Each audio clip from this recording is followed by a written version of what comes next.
Bună, numele meu este Elisa. Împreună cu Canada Cars, astăzi vă prezentăm 2014 Jeep Grand Cherokee, versiunea Overland Diesel, la prețul la cheie în România de 19.900 de euro.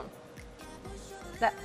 Putem deja remarca că acest Jeep este enorm, începând cu jantele de 20 radius. Deci hai să facem un mic tur.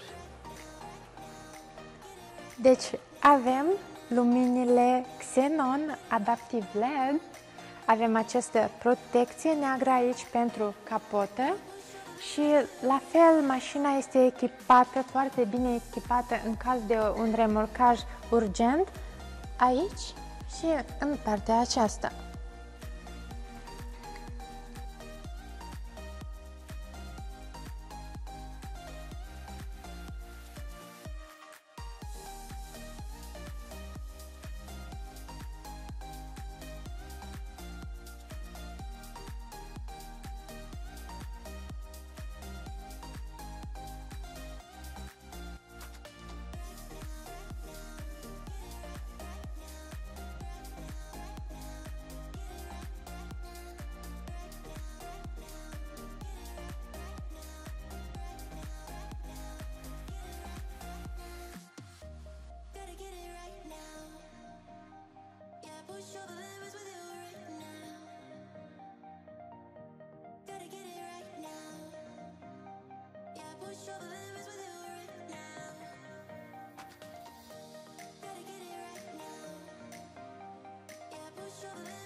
Acest Jeep îi puteți porni motorul chiar și la distanță, doar clicând pe cheie și la fel putem deschide mașina doar atingând ușa fără cheie.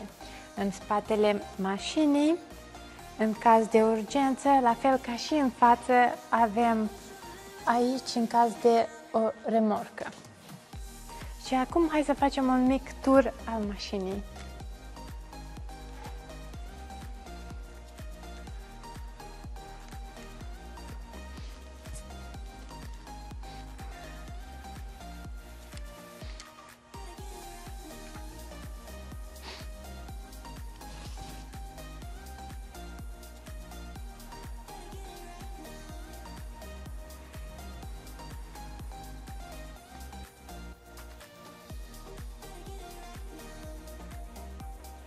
Dar, bineînțeles, să nu uităm și de motorul mașinii. Deci, priviți acest motor care este într-o stare ideală, este foarte curat, motor diesel, dar haideți să îi auzim și sunetul acestui motor.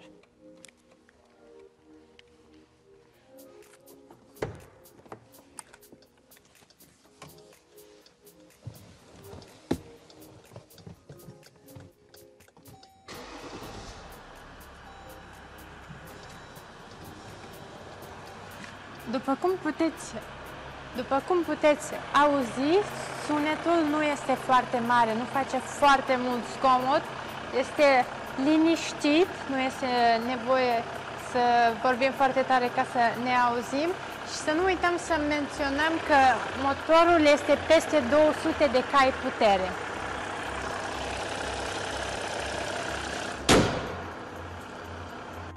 O caracteristică foarte diferită și originală a acestui Jeep o puteți descoperi un pic mai târziu, dar pentru moment haideți să vedem toate opțiunile care le are în interiorul salonului.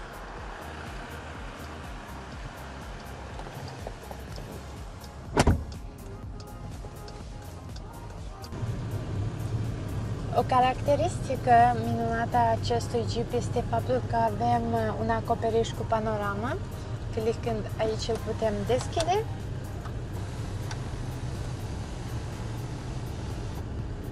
Încă o dată se deschide până la sfârșit.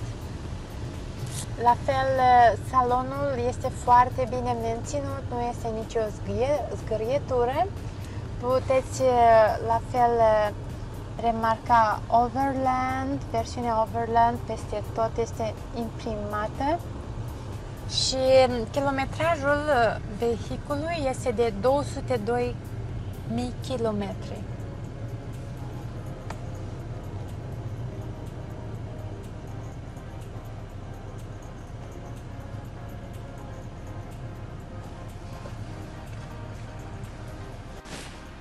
Volanul acestui Jeep este din lemn și piele, o combinație foarte frumoasă, lemn și piele. Deci volanul se încălzește automat, la fel avem un buton în partea stângă care îl putem ajusta după cum este mai comod șoferului. Avem la fel ecranul care ne arată toate detaliile și opțiunii mașinii, distanța, viteza. Aici avem acest ecran touch, unde doar atingem și putem schimba opțiunile după preferințele noastre. Avem media, Bluetooth, putem insera cheie USB, ori conecta telefonul nostru, putem controla temperatura la toate scaunele din mașină. Să nu uităm un lucru foarte important, scaunele sunt cu ventilație. La fel ventilație și la fel se încălzesc automat toate scaunele mașinii, care poate fi ajustate de aici. Scuze, e aici, clicând. High and low, temperatura mai înaltă sau mai joasă. La fel avem ventilația, mai înaltă sau mai joasă. Și ia doar câteva secunde ca să o simțiți, nu ia foarte mult timp. La fel butonul pentru a încălzi volanul mașinii. În câteva secunde este foarte, foarte cald, special făcut pentru iernile canadiene. Următorul avem aerul climatizat, care îl putem la fel controla. Navigația, avem harta unde ne aflăm, unde dorim să mergem, putem conecta telefonul nostru aici și multe alte opțiuni, cum ar fi timpul, luminile, cum se închid ușile, unde puteți ajusta după preferințele dumneavoastră. Pentru a recula cu vehiculul în securitate, avem camera din spate, care ne previne de orice pericol care se întâmplă în prejurul vehiculului. Și la fel puteți remarca chiar aici această imagine. Și să punem parking. La fel puteți controla viteza vehiculului de aici, clicând acest buton, sau de aici, mai ușor de accesat, de lângă volan, mai mult sau mai puțin.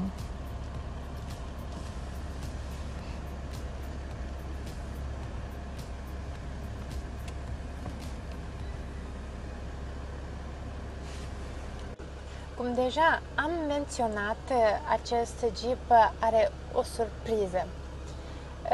Avem aici opțiunea Up and Down, ceea ce înseamnă că mașina se ridică mai sus sau mai jos, ceea ce vom descoperi spre sfârșitul acestui video.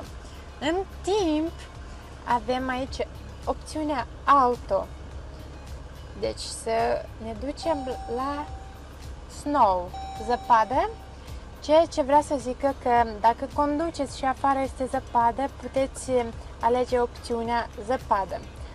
Dacă drumul este plin cu nisip, alegem nisip. Auto, deja mașina singură decide. Apoi avem nămol și avem pietre. Este o opțiune foarte bună pentru siguranța dumneavoastră și a pasagerilor. Iar acum, haideți să explorăm și în spate salonul mașinii.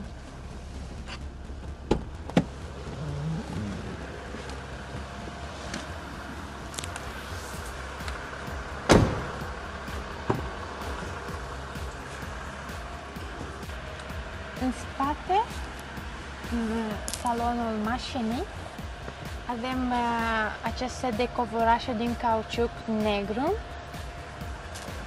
Să închidem ușa ca să pot să vă arăt acest design foarte diferit, ceea ce este piele, cafeniu închis și avem lemn.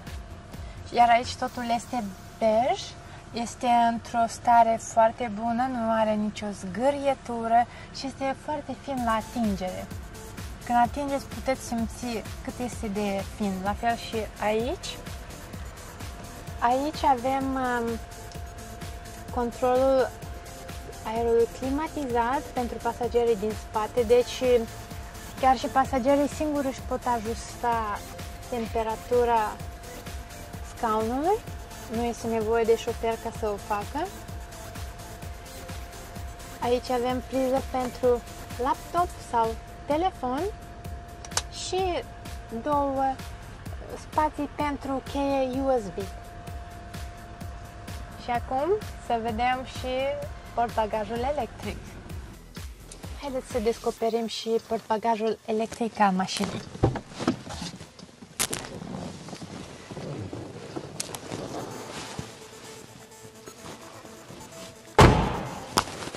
Utilizând cheia mașinii, clicând de 2 ori, 1, 2, 1, 2, et voilà! Se deschide portbagajul mașinii. Aici avem o protecție a portbagajului care o puteți pune la loc sau o puteți pune în față sau în spate.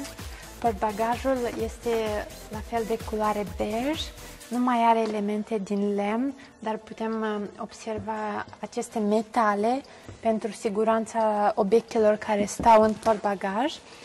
Vine cu această plasă pentru cumpărături. La fel, muzica, este un subwoofer foarte cool. Și aici avem anvelopa de rezervă. Să închidem încet. Iar în afara faptului că utilizăm cheia mașinii pentru a deschide portbagajul, la fel putem utiliza acest buton pentru a-l închide.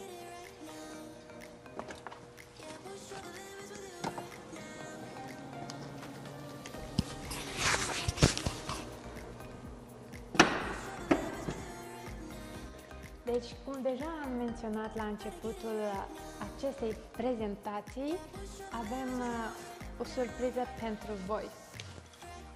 Această mașină pare una obișnuită, exact, dar să vedem. Pentru început, dacă măsurăm de la podea până aici, avem o înălțime de, să zicem, 31 de centimetri. Da? Dar să vedem în ce monstru se va transforma.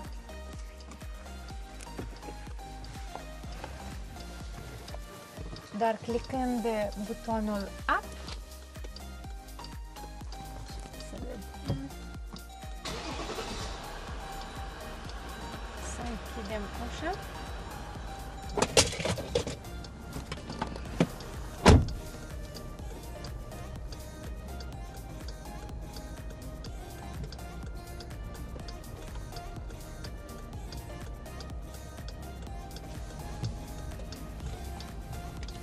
Am clicat butonul Up și se simte cum mașina se ridică în sus. Deci acum a devenit un pic mai dificil ca să te cobori. Dar cum deja am mai menționat, este o mașină foarte puternică, este pentru bărbați. Chiar dacă este albă și finuță, putem remarca cât de mult s-a ridicat și o putem demonstra măsurând distanța.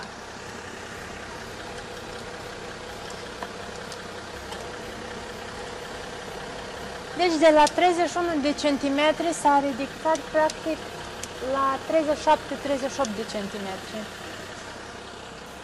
Puteți vedea acest monstru puternic chiar aici, cât este de înaltă.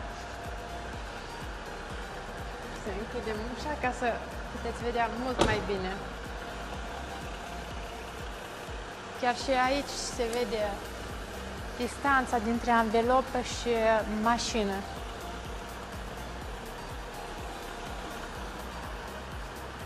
Și în față la fel și la fel la bara de protecție.